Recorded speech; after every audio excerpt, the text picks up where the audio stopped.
Morning, people. It's 5 o'clock in the morning.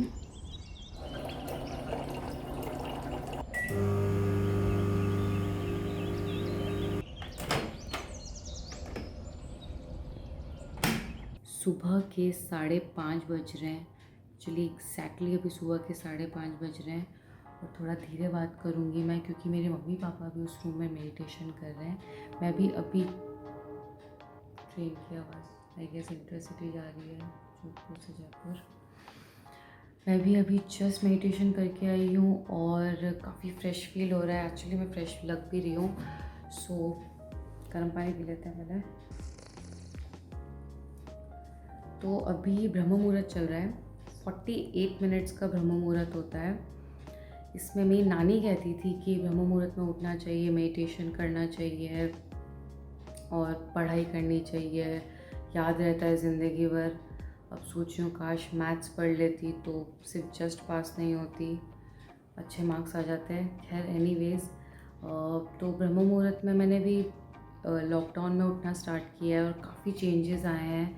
और वो उसके एक्सपीरियंस से मैंने फिर से ट्रेन की आवाज़ आई है, तो उससे इंस्पायर होके मैंने एक आर्टिकल लिखा है ब्रह्म मुहूर्त के ऊपर, जिसका लिंक मैंने नीचे डिस्क्रिप्शन पे दिया हुआ है। आप ज़रूर उस आर्टिकल को पढ़िएगा। हमारे हिंदू ग्रंथों में भी लिखा हुआ है जो ब्रह्म मुहूर्त का जो इंटरसिटी जा रही है जोधपुर टू जयपुर। जाओ भाई, बात करने दे लोगों से। पर कुछ दिन पहले मैंने एक आर्टिकल पढ़ा जिसमें ये लिखा था कि बहुत सालों पहले एक प्रथा शुरू हुई थी जिसमें लड़कियों को भगवान के लिए समर्पित करा दिया जाता है। पर उन्हीं की आड़ में, मतलब जिनके लिए आप समर्पित हो रहे हैं, उन्हीं की आड़ में कैसे एक लड़की का मानसिक और दैहिक शोषण किया जा रहा है। सुन के मैं भी उतना ही चौंकी हूँ जितना आप अभी चौंक गए हैं। एक ऐसी प्रथा जिसके आगे हम लोगों ने घुटने टेक दिए हैं और उसकी आड़ में किसी औरत का मानसिक और दैहिक शोषण किया जा रहा है। मैं पूरी बात आपको डिटेल में बताऊंगी। मैं रेडी होकर ब्रेकफास्ट करके आती हूँ, हम इस बारे में डिटेल में बात करेंगे। हेलो दोस्तों, उस प्रथा के बारे में बताने से पहले मैं आपसे रिक्वेस्ट करूंगी कि प्लीज़ इस चैनल को सब्सक्राइब कीजिए ताकि हम आप तक कानून की महत्वपूर्ण जानकारी पहुंचा सकें। देखिए, लीगल शॉर्ट्स चैनल का सिर्फ एक ही उद्देश्य है कि सिंपल भाषा में, आम भाषा में, आम लोगों तक हम कैसे कानून की जानकारी पहुंचा सकें। इसलिए मैं आपसे रिक्वेस्ट करूंगी कि इन वीडियोस को भी जो हम बनाते हैं उनको शेयर करते रहिए ताकि दूसरे लोगों तक भी कानून की जानकारी पहुंचा सकें हम लोग।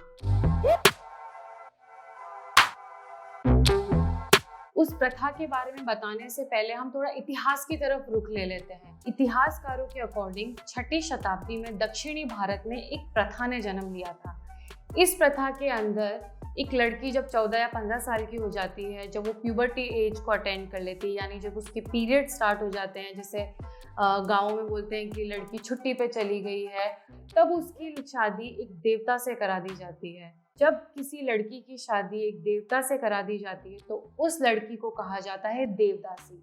जिस प्रथा की मैं आपसे बात कर रही हूँ उसका नाम है देवदासी प्रथा।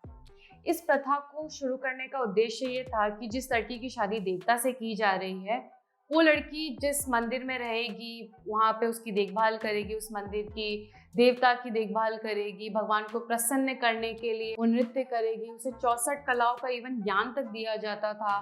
गाना गाएगी, मंदिर की देखभाल करना, अगर जितने भी लोग आ रहे हैं उनके सामने नृत्य करना, ये सब चीज़ें उनका डेली का रूटीन था। और अगर किसी ठेकेदार के घर पे या किसी बड़े आदमी के घर पे कोई फेस्टिवल है, कोई बहुत बड़ा फंक्शन है, तो देवदासियों को बुलाया जाता था नृत्य करने के लिए।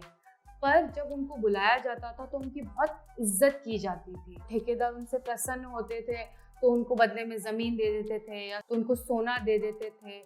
तो ऐसे में उनका जीवन कट जाता था, क्योंकि उस प्रथा का ये भी एक रूल था कि वो पूरी ज़िंदगी देवता को समर्पित रहेंगी, उस मंदिर से बाहर नहीं निकल सकती, किसी से शादी नहीं कर सकती, उन्हें शिक्षा का अधिकार नहीं था।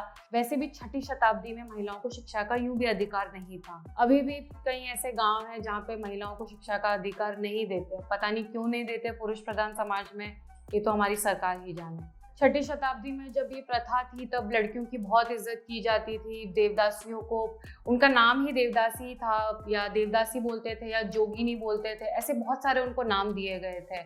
पर मेन ये था कि उनकी इज्जत की जाती थी। पर जैसे जैसे समय बीतता गया, ब्रिटिशर्स आए, जब उनका रूल हमारे हिंदुस्तान में शुरू हुआ, उन्होंने देवदासी प्रथा को अपनी ही तरीके से मोल्ड कर दिया। उन्होंने क्या किया, देवदासियों को एक नगर वधू की तरह ट्रीट करना शुरू कर दिया। नगर वधू की तरह ट्रीट करना यानी उन्हें एक संभोग की वस्तु बना दिया। जैसे जैसे समय बीतता गया, जो महिलाएं थी, जो देवदासियां थी, उनका मानसिक और शारीरिक शोषण बढ़ता गया। फिर 1882 में पहली बार एक लहर आई, एक आंधी आई, एक बदलाव की आंधी आई, जिसमें जो समाज के कार्यकर्ता हैं उन्होंने आवाज़ उठाई। ये जो प्रथा चल रही है, जो देवदासी की प्रथा, जो छठी शताब्दी में जिस पर्पस के लिए शुरू की थी, वो तो पर्पस ख़त्म हो गया, जबकि वक्त के साथ लोगों ने इस प्रथा को अपने ही तरीके से मोल्ड कर दिया। वो गलत है, लड़कियों के साथ ऐसा शोषण गलत है। तो उसके चलते इस पर रोक लगाने के लिए आवाज़ उठी।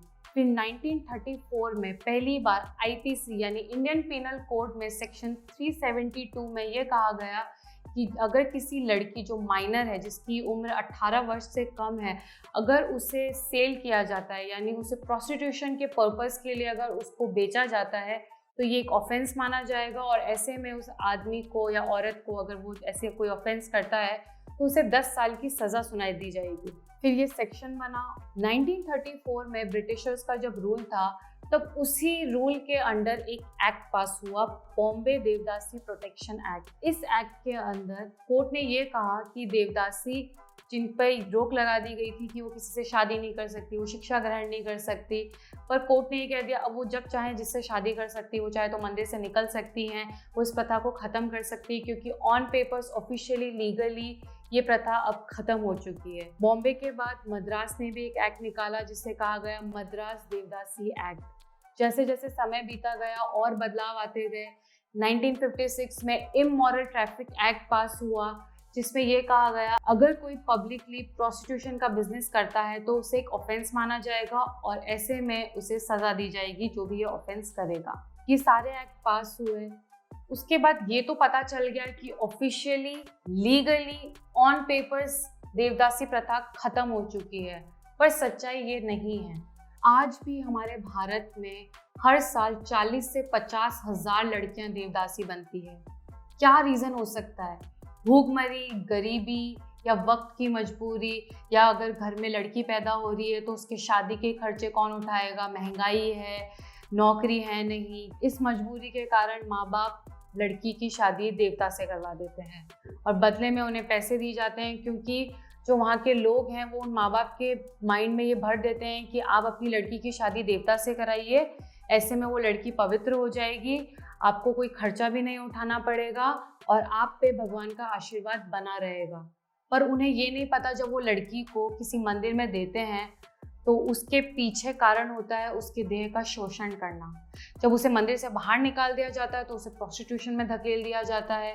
प्रोस्टिट्यूशन में धकेलने के बाद जब वो लड़की 30 से 35 साल की हो जाती है तो उस लड़की को सड़क पे छोड़ दिया जाता है।